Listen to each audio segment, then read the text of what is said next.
Hi everyone, welcome back to my channel. I am Jashira. I am an Akashic Record reader, a palm reader, and an incarnated angel. I want to make a little disclaimer. If you hear any noise, it's because it's raining outside, and if you hear people talking, it's because my grandfather and there's another person who's visiting him, and they're talking in the next room. So I apologize for that. But today I actually had a feeling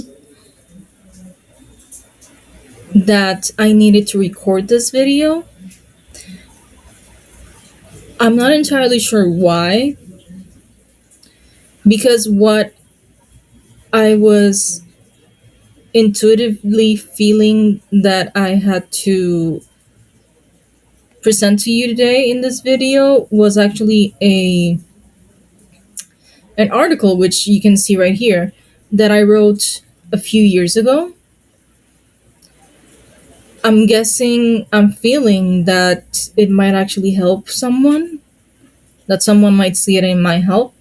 So I'm recording today, and I want to begin by saying that because I wrote this a few years ago, it might have some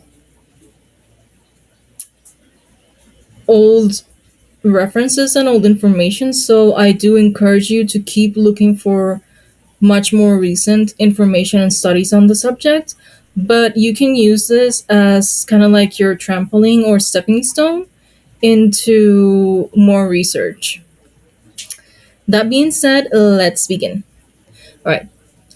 How people can be addicted to suffering. Recent studies have begun to show how the chemicals in our brains can contribute to addictions to our emotions. I'm going to leave the link to this article in the description box, okay? All right. Addictions are often thought of as actions and things we engage with outside of ourselves that eventually get us to crave them more. But not all addictions are external, some are internal. Emotional addictions can happen either with positive emotions or negative ones. Addictions to negative emotions often get labeled as addictions to suffering. Now, feeling emotions is not bad.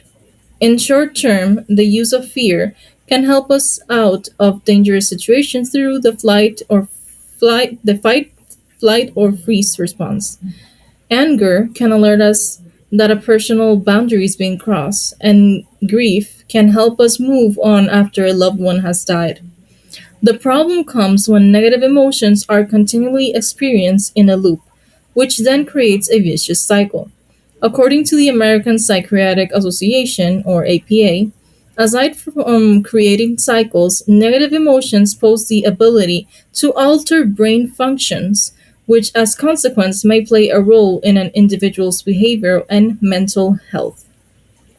The APA also states that when it comes to addiction, it is not a single thing that contributes to it, but a myriad of situations that can come from either outside or inside of ourselves. In this article, though, we will talk about the possible chemistry and brain functions that may create and maintain addictions when it comes to the emotions of fear, anger, and grief. Fear may maintain an addiction. In an article for Fox News, Abigail Marsh, an associate professor of psychology at Georgetown University, stated that fear is the expectation or anticipation of possible harm. These expectation or anticipation usually comes from a fear that is learned or taught, but fear is also instinctual, said Dr. Theo Southsides. Now, what happens when you experience fear? According to Marsh, the brain, amygdala, releases a chemical called glutamate that sets off other responses in the body. Glutamate plays a central role in processes underlying the development and maintenance of an addiction. Schenck and Smith study established that the processes in which glutamate had a role were reinforcement sensitization, habit learning, and reinforcement learning, context conditioning, craving, and relapse. So, what happens in our brain when we experience fear? Glutamate, which is produced in your brain, interacts with other chemicals, including dopamine, to create and maintain addiction. But the risk of actually suffering from an addiction to fear only comes when this feeling is experienced constantly. Dr. Sawsides explains how fear that is felt constantly impacts people, stating that chronic stress, free floating anxiety, constant worry, and daily insecurity can quietly but seriously harm your physical and mental health over time. Take someone with social anxiety, for example. One of the things a person with social anxiety worries obsessively about is being judged and watched by others. The fear of being watched and judged keeps the person in a state of worriness, which is in the long run depletes the person's physical and mental energy. This is because the body is in a constant state of alertness and stress, which it cannot relieve itself from. It functions in an imbalanced state and puts pressure on certain processes that it's not supposed to put pressure on. Now, to anger. Anger rushes can become addictive. When it comes to anger, epinephrine and norepinephrine are the chemicals responsible for it. According to World of Chemicals, epinephrine or adrenaline is released by the adrenal glands and lets the amygdala know to send signals which speed up your heart rate and display the other signs of you becoming angry. World of Chemicals also states that norepinephrine is the adrenaline rush and it monitors your heart rate and blood pressure. It is also responsible for the decision making relating to handling the situation in a positive or negative way. Okay, but how can anger become addictive?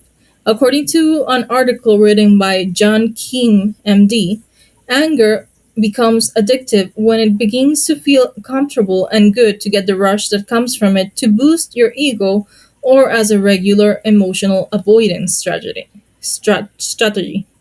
Oh, wow. I can't read today. Uh, For example, always turning to angry outbursts such as screaming, stomping away, or rolling your eyes, and actively ignoring other people whenever things aren't going your way, or someone tries to talk to you about something you did wrong. Grief. Effects of constant grief on your emotional state.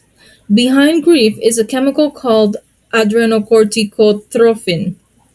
Psych Central explains how after adrenocorticotrophin is created in the pituitary gland, it then travels to the adrenal gland and causes cortisone to be produced. Cortisone, the stress hormone, can then make the body create and feel other emotions, such as fear and sadness, in an endless loop. An example of negative emotions being reproduced in the body continuously can be seen through catastrophization. Catastrophization is a cognitive distortion that prompts people to jump to the worst possible conclusion, usually with objective reason to despair.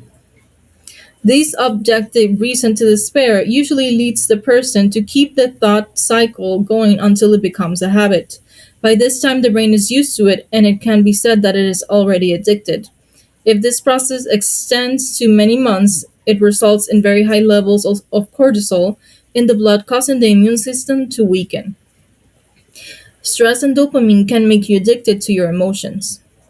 The fear, anger, and grief hormones don't act alone, though. A common denominator created when these emotions are being felt is stress, and by default, it's hormone cortisol. Another common denominator is dopamine or the happiness hormone.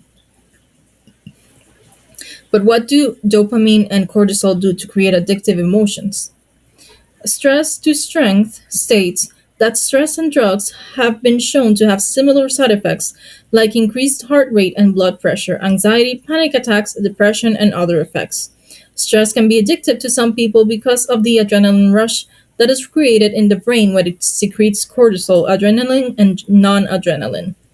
When it comes to dopamine, an article by Crystal Rapel, published in Healthline, states that dopamine's role is in reinforcing enjoyable sensations and behaviors by linking things that make you feel good with a desire to do them again. Rapel explains that these enjoyable experiences activate the brain's reward system, which releases dopamine and relieves you with a strong memory of the pleasure this prompts the person to make an effort to experience it again. As with any other chemical in our brain, if cortisol and dopamine are consistently created and produced in unbalanced ways, we may end up being addicted to our emotions. What can you do to get out of emotional addiction? There are many things that you can do to start your journey of recovery from addiction. The list below gives a few options of what you can do to get out of emotional addiction. Number one, get help. Getting help by going to a professional will help you get more insight on how to proceed if you do have an addiction. These professionals are trained with tools that the rest of us do not have or don't know about.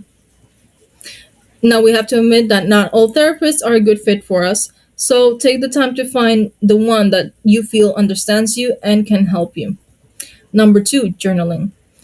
This is definitely a favorite among a lot of people. Journaling helps the writer express their feelings. Once you put it into paper, the energy is released and you don't feel that burden anymore. It also helps you look back with a clear mind, analyze situations, and see yourself in a different light. Through this process, you can see what it is you need to work on. What's truly bothering you, you can become more aware of yourself and you can see your growth develop over a period of time. Journaling also helps you observe your thoughts and detect the triggers that make your mind or actions go to a dark place. Once you're aware of that, it is easier to catch yourself and redirect your thinking to or transform it into something more positive. Number three, meditation.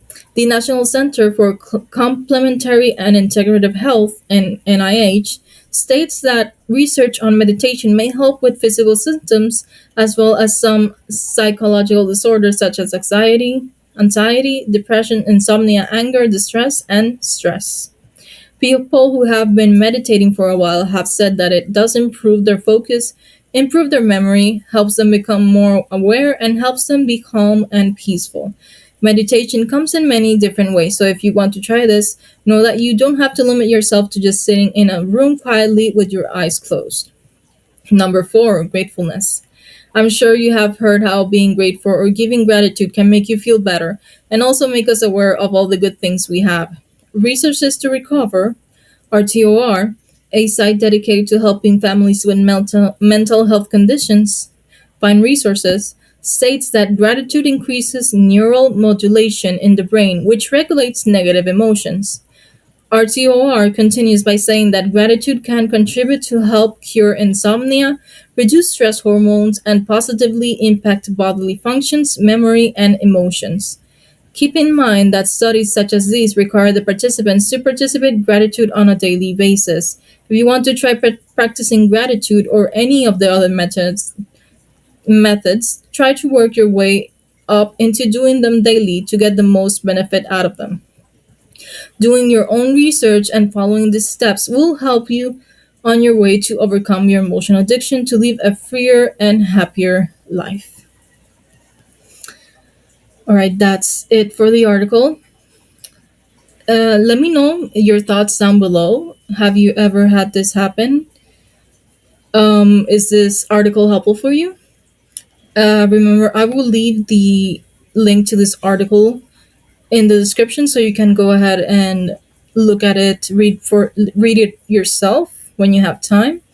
But I hope this helps, and I will see you in the next video. Bye. Angelic blessings.